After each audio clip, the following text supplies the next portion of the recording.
We have an entire population to reach here.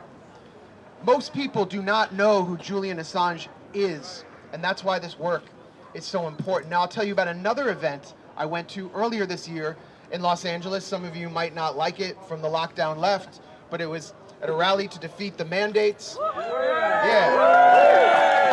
Those of you who don't like it, it's irrelevant. We all need to get along. We need to get over these divisions from the pandemic. And I'm sorry you got mad at me, but I'm not mad at you. I'm sorry you fell for the psyop. But I was just there. I was just there to explain how I thought that the lockdowns and the health passports were creating a digital dystopia. And when I said that Julian Assange had warned about this for years, before I even called for his freedom, this right-leaning crowd got on its feet and cheered immediately for the freedom of Julian Assange. And it was an amazing moment. Now why?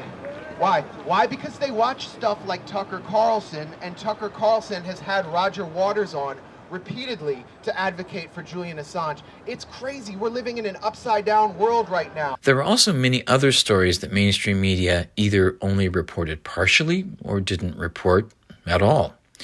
At the very least, a whole episode on this news program could be dedicated to covering that topic alone. That's not possible, so here are just a few examples.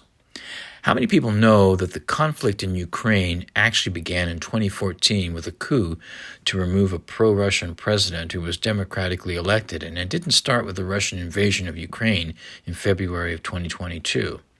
I'm not saying that justifies an invasion, but there is obviously more to the story, just like the existence of the Azov Battalion within the Ukrainian army, which had been reported in mainstream media in prior years as being infiltrated by neo-Nazis. Everyone by now should know that the U.S. homelessness problem, that includes at least 1.5 million children and has significantly increased since the pandemic, there is still no health care for everyone, and at least half of the workers in the U.S. get low wages and can't afford a $500 emergency. What did Pfizer executive Janine Small tell the UK Parliament?